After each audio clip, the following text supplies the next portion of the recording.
আর red রোডে যেটা হয়েছে মানে ওই মানে যেটা মানে কী বলবো ওই যোগা, এটা তো কোনো ধর্ম নয়, সবাই এটা সর্বধর্ম সমন্বয়ে মিলে তা সব জাতির ইন্টারেস্ট দেখবে না কোনো ক্ষুদ্র জনগোষ্ঠীর ইন্টারেস্ট দেখবে।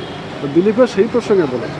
অর্থাৎ দিলীপ ঘোষের প্রসঙ্গ এবং হুমায়ুন কবির প্রসঙ্গ দুটো এক করলে হবে না। হুমায়ুন কবির বরাবরই সাম্প্রদায়িকতাই মানসিকতা। আমরা যদি সাম্প্রদায়িকতার মানসিকতা হতো, দিলীপ ঘোষের মতো নেতাগুলো যদি হতো, তাহলে মুসলিম নেতাগুলো এক সেকেন্ডে ইন্ডিয়ায় থাকতো না, অনেকদিন আগে বাংলাদেশে চলে যেত। সেটা মানসিকতা আমাদের নেই। আমরা চাই হিন্দু মুসলিম মিলেমিশে থাকুক, কিন্তু হুমায়ুন কবিরের মতো যারা বিষাক্ত যে সমস্ত নেতা আছে, এদের অবিলম্বে এদের এই ডায়লগবাজি বন্ধ করা উচিত, এসব নেতাগিরি বন্ধ করা উচিত। এ কী করেছে? এরা তো মেয়েলি বাজে বাজে কথা বলে। ও উনি বলছে হুমায়ুনের নামে নাকি মসজিদ করবে। ভারতবর্ষে হুমায়ুনের নামে মসজিদ হবে কেন?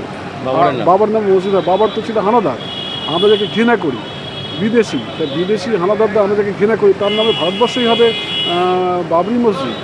হ্যাঁ, কখনো সম্ভব? এইরকম সাম্প্রদায়িক মস্তিষ্ক প্রসূত ব্যক্তিদের অ্যারেস্ট হবে না তো কী হয়?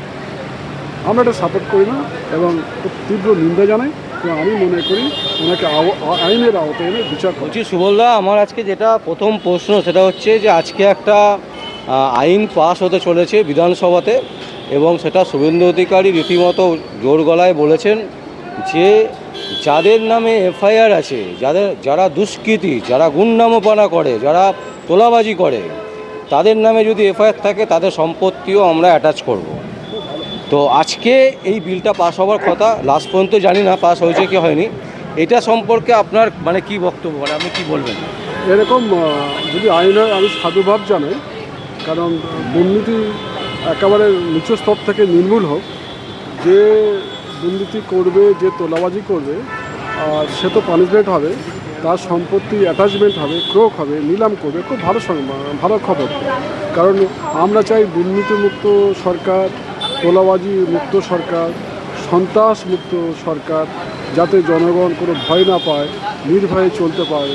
এরকম আইন হলে তো খুব ভালো, সাধুবাদ জানাবো।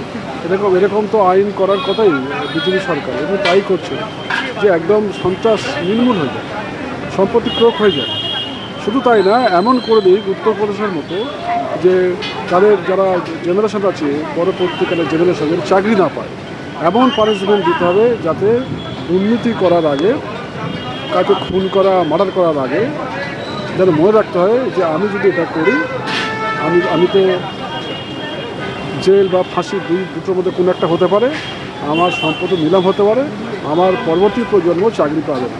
এইটা মনে রাখা, মাথায় রেখে যদি সে খুন করতে পারে, খুন করবে। খুব ভালো, খুব সাধুবাদ জানাই। বলছি হুমায়ুন কবির রীতিমতো জোর গলায় বলছেন যে মুর্শিদাবাদে এমন পরিস্থিতি করে দেবো বিজেপির পতাকা তোলার লোক থাকবে না।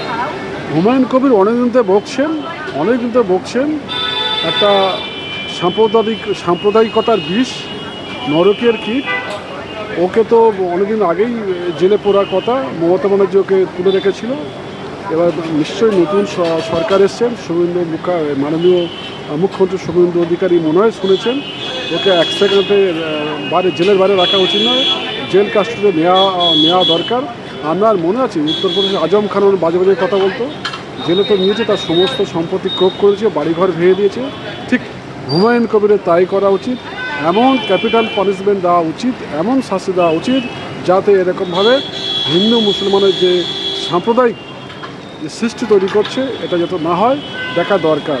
এবং এই ধরনের যারা মুসলিম হিন্দু বিদ্বেষী, যেরকম যা মুসলমান, এই হিন্দু বিদ্বেষী মুসলমানদের অবিলম্বে চিহ্নিত করা উচিত হুমায়ুন কবিরের মতো, এবং তাদের আইনের আওতায় এনে পানিশমেন্ট দেওয়া উচিত। হুমায়ুন কবির বলছেন যে দিলীপ ঘোষ যদি বলতে পারে যে নামাজ পড়ার জন্য বাংলাদেশে চলে যেতে হবে, পাকিস্তানে চলে যেতে হবে, তাহলে আমি কেন বলবো না? না, দিলীপ ঘোষের তো প্রসঙ্গ তো জানতে হবে। দিলীপ ঘোষের প্রসঙ্গ, যে প্রসঙ্গ বলেছে, হুমায়ুন কবিরের প্রসঙ্গ কিন্তু আলাদা। হুমায়ুন কবির অনেক দিন ধরে উনি সাম্প্রদায়িকতার বীজ খেলে চলছিলেন, আর দিলীপ ঘোষের প্রসঙ্গটা আলাদা। দিলীপ ঘোষ ওই রেড রোডে যে নামাজ পড়ার প্রসঙ্গতে বলেছে। রেড রোডে নামাজ পড়ছে একটা বিশেষ শ্রেণী, মুসলিম সম্প্রদায়। আর রেড রোডে যেটা হয়েছে মানে ওই মানে যেটা মানে কী বলবো ওই যোগা, এটা তো কোনো ধর্ম নয়, সবাই এটা সর্বধর্ম সমন্বয়ে মিলে সব জাতির ইন্টারেস্ট দেখবে না কোনো ক্ষুদ্র জনগোষ্ঠীর ইন্টারেস্ট দেখবে। দিলীপ ঘোষ সেই প্রসঙ্গে বলেছে। দিলীপ ঘোষের প্রসঙ্গ এবং হুমায়ুন কবির প্রসঙ্গ দুটো এক করলে হবে না। হুমায়ুন কবির বরাবরই সাম্প্রদায়িকতাই মানসিকতা। আমরা যদি সাম্প্রদায়িকতার মানসিকতা হতো, দিলীপ ঘোষের মতো নেতাগুলো যদি হতো, তাহলে মুসলিম নেতাগুলো এক সেকেন্ডে ইন্ডিয়ায় থাকতো না, অনেকদিন আগে বাংলাদেশে চলে যেত। সেটা মানসিকতা আমাদের নেই। আমরা চাই হিন্দু মুসলিম মিলেমিশে থাকুক, কিন্তু হুমায়ুন কবিরের মতো যারা বিষাক্ত যে সমস্ত নেতা আছে, এদের অবিলম্বে এদের এই ডায়লগবাজি বন্ধ করা উচিত, এসব নেতাগিরি বন্ধ করা উচিত। এ কী করেছে? এরা তো মেয়েলি বাজে বাজে কথা বলে। ও উনি বলছে হুমায়ুনের নামে নাকি মসজিদ করবে। ভারতবর্ষে হুমায়ুনের নামে মসজিদ হবে কেন? বাবার নামে মসজিদ হয়। বাবার তো ছিল হানাদার, আমরা যাকে ঘৃণা করি, বিদেশি। তাই বিদেশি হানাদারদের আমরা যাকে ঘৃণা করি, তার নামে ভারতবর্ষেই হবে বাবরি মসজিদ? হ্যাঁ, কখনো সম্ভব? এইরকম সাম্প্রদায়িক মস্তিষ্ক প্রসূত ব্যক্তিদের অ্যারেস্ট হবে না তো কী হয়? আমরা এটা সাপোর্ট করি না এবং খুব তীব্র নিন্দা জানাই। এবং আমি মনে করি ওনাকে আইনের আওতায় এনে বিচার করা। বলছি আরও একটা খুব গুরুত্বপূর্ণ জিনিস আসছে, যেটা হচ্ছে সরকারি কর্মচারীদের বলা হয়েছে যে রকস্টার করার ব্যাপার, মানে শনি রবিবারও অফিস খোলা থাকবে এবং সেখানে আসতে হবে সরকারি কর্মচারীদের পালা করে, মানে বদল করে এবং সরকার চাইছে কর্ম পদ্ধতিটাকে ফিরিয়ে আনতে। খুব ভালো, সাধুবাদ জানাই। এমনি তো আমাদের হাইকোর্ট তো দুটো শনিবার করে খোলা, ব্যাংক দুটো শনিবার খোলা, রাজ্য সরকারের 4টে রোববারে যে 4টে শনিবার বা 5টা শনিবার পড়ে সেগুলো বন্ধ। তা সেগুলো হাইকোর্টে যদি খোলা থাকে, ব্যাংক যদি খোলা থাকে, অন্য যারা আছে সরকারি দপ্তর তারাও সেরকমভাবে আসবে, রোস্টার মেনটেন করে, অসুবিধা কিছু নেই। হয়তো হাইকোর্টের কর্মচারী তো আসছে, আমরা তো আসছি তো। লোয়ার কোর্ট তো খোলা, হাইকোর্ট খোলা, লোয়ার কোর্ট খোলা, ব্যাংক খোলা, প্রাইভেট সেক্টরগুলো খোলা, তো তাহলে অসুবিধা কিছু নেই। বাঙালি অনেকে খুব অ্যাক্টিভ, কিন্তু আমাদের 15 বছর যে কর্মসংস্কৃতিকে নষ্ট করেছে, এটাকে অ্যাক্টিভ হওয়া উচিত। যে সিদ্ধান্ত নিচ্ছেন, হ্যাঁ, বাঙালি যে ঘুমিয়ে পড়েছিল জেগে উঠুক, ঠিকই আছে, ভালো সিদ্ধান্ত। বলছি আর একটা নোটিফিকেশান জারি হয়েছে, এটাই আমার শেষ প্রশ্ন, যেটা হচ্ছে সামনে দুর্গাপুজো আসছে। আমাদের হিন্দু ধর্মের দুর্গা উৎসব হচ্ছে খুব মানে প্রিয়, আমরা সবাই মিলে মেতে উঠি। তো হ্যাঁ, তো সেই দুর্গা উৎসব নিয়ে যেটা বলা হচ্ছে যে দুর্গা ঠাকুরের প্রতিমার হাইট হতে হবে 11 ফুটের বেশি যাতে না হয়। তার কারণ হচ্ছে যেহেতু প্রতিটা দুর্গা ঠাকুর মোটামুটি বিসর্জন হয় গঙ্গার ঘাটে, এবং গঙ্গার ঘাট দিয়ে রেল যায়, চক্র রেল যায়, যার ফলে প্রত্যেক বছর রেলের যে কাঠামো আছে সেটাকে খুলতে হয়।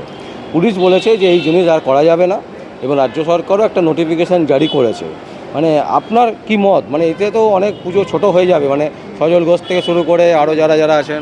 না, আইনকে সবাইকে মানতে হবে, আইনের ঊর্ধ্বে কেউ নয়। আমি সাধুবাদ জানাই এরকম যে আইনগুলো সময় উপযোগী হয়ে উঠছে, খুব ভালো, সময় উপযোগী হয়ে উঠছে। রেলও চলবে, যাত্রী চলবে, আনন্দ হবে। পুজোটা কী বলুন তো? পুজোটা হচ্ছে আনন্দ। তা এখন যদি আনন্দটা যদি নিরানন্দ হয়, দেখো রেলের তার যদি খুলে হাইট করতে হয়, রেল বন্ধ হয়ে যায়, তাহলে রেল চলবে, দুর্গা পুজো হবে, সমন্বয় হবে, এটা খুব ভালো। তো আমি তো চাইছিলাম যে এটা হাইটটা কম হোক, আনন্দ তো কম হচ্ছে না। দুর্গা ঠাকুরের হাইট কম হচ্ছে, আনন্দ কিন্তু কম হচ্ছে না। আনন্দ বরং বাড়বে। কেন বাড়বে আমি বলেছি, আমরা যেমন আনন্দ হচ্ছে আনন্দ হবে। যে সমস্ত যাত্রীরা ক্ষুব্ধ ছিল যে আমরা যেতে পারবো না, রেল বন্ধ হয়ে যাবে, তারা চলতে পারবে, তাহলে আনন্দ তো বাড়ছে, কমছে কোথায়? এটা খুব ভালো। আইনটা সময় উপযোগী হয়ে উঠছে, মডার্ন হয়েছে, বাস্তবের সঙ্গে খাপ খাওয়াচ্ছে। আইন তো সেইটাই আইন। আইনটা তৈরি হচ্ছে কেন? আইনটা তৈরি হচ্ছে মানুষের সমস্যার সমাধানের জন্য। তা আইনটা যদি মানুষের সমস্যা সমাধান মেটায়, তাই তো সাধুবাদ জানাতেই হবে। কেন আমি বলছি, প্রতি বছর যখন দুর্গা পুজো হয়, ওই পরে পুরো 1 মাস বলা যায়, দুর্গা পুজো থেকে আরম্ভ করে লক্ষ্মী পুজো, লক্ষ্মী পুজো, সরস্বতী পুজো, কালী পুজো, যত পুজো আছে ওই সময় পুরো বন্ধ থাকে। যাত্রীরা ক্ষুব্ধ হয়, যেতে পারে না, তাদের মালের টিকিট কাটা থাকে। নর্মালি যদি মালের টিকিট কাটা থাকে, যদি যেতে না পারে, মনে কষ্ট হয়। যদি দুর্গা ঠাকুরের হাইট যদি কমে যায় এবং ইলেকট্রিকের তারা যদি না ছোঁয়ে, তার নিচে পর্যন্ত হয়, তা অসুবিধা হওয়ার কথা নয়। রেলও চললো, বিসর্জন হলো, আনন্দ হলো, আনন্দ তো আর বাড়লো, কমতো কখনো কিন্তু যারা আবার বড় বড় পুজোগুলো করে সজল ঘোষ, শুনুন সুজিত ঘোষও তো করতে পারবে কিনা আমরা জানি না এবারে। শুনুন, পুজোটা কিন্তু একটা ধর্মীয় অনুভূতি। সেই অনুভূতিটা ধর্মের মধ্যে এবং আনন্দের মধ্যে মিলেমিশে থাকে।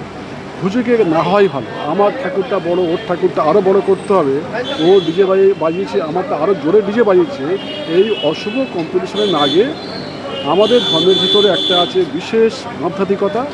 সেই আধ্যাত্মিকতা মেনটেন করে পুজো হলে খুব ভালো হয়।